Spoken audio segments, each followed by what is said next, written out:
Hello, welcome to Footsteps. I'm Rachel. And I'm Sarah. This week we're going to look at the plagues of Egypt. If you remember, Moses had been told by God to let his people go. Once more Moses and Aaron pleaded with Pharaoh to let the people go. When Pharaoh refused to listen, they struck the waters of the river Nile. At once the water turned to blood, and all the fish died. And the dead fish rotted in the sun and stank. For 7 days the whole of Egypt ran with blood, and there was no water to drink.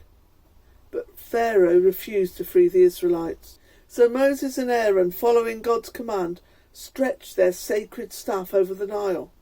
At once, throughout all Egypt, frogs in their hundreds and thousands came hopping out of the river. Streams and ponds, hopping into people's houses, into their cupboards and ovens, even into their beds. Horrified, Pharaoh sent for Moses.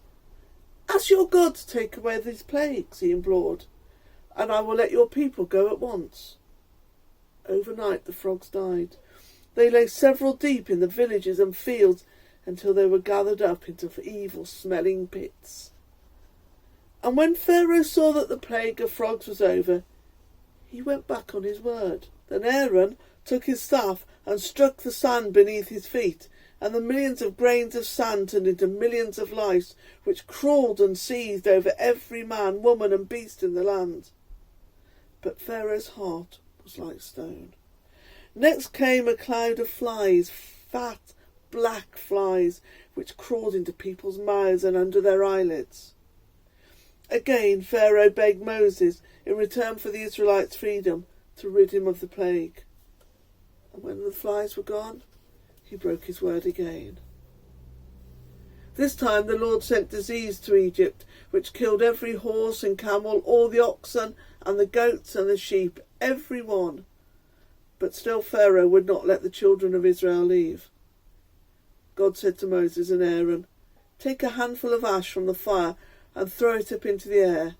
And as they did this, the ashes spread a hideous sickness which broke into boils, covering the skins of both men and animals.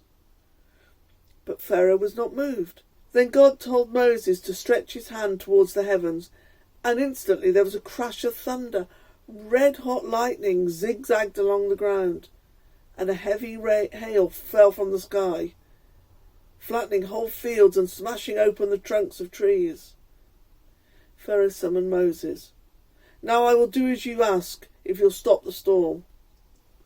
So Moses spoke to the Lord, and the hail and thunder stopped. But the children of Israel were not released. That same day an east wind began to blow. It blew all day and it blew all night, and with the wind came the locusts. They came in such numbers that the sky was black, and they covered the land so that the land was black, and they ate every remaining blade of grass, every leaf, and every fruit left hanging from the tree. When Pharaoh repented, God turned the wind, and the locusts were blown into the Red Sea. But his people were still kept captive. So God told Moses to stretch out his hand, and darkness fell all over Egypt, and there was no light for 3 days. Pharaoh sent for Moses. "Now you may go, you and all your people, but you must leave your flocks behind."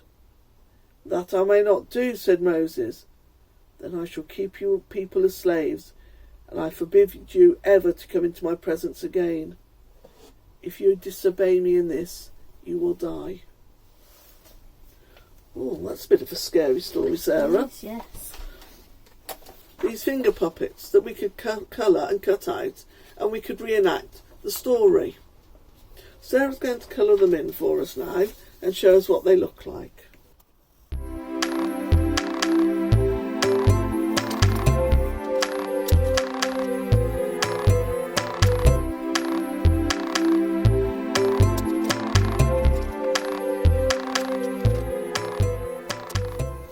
We're not going to colour them all in because you can see what we've done.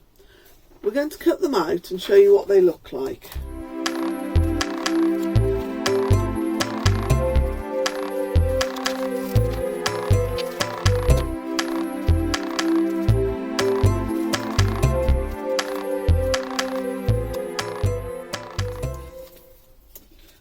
done a couple. So Sarah will put them on her fingers.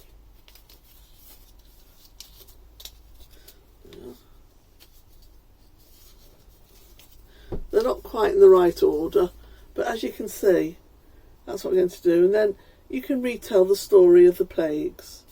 Now, we've only talked about 9. Next week, we'll talk about the 10th plague.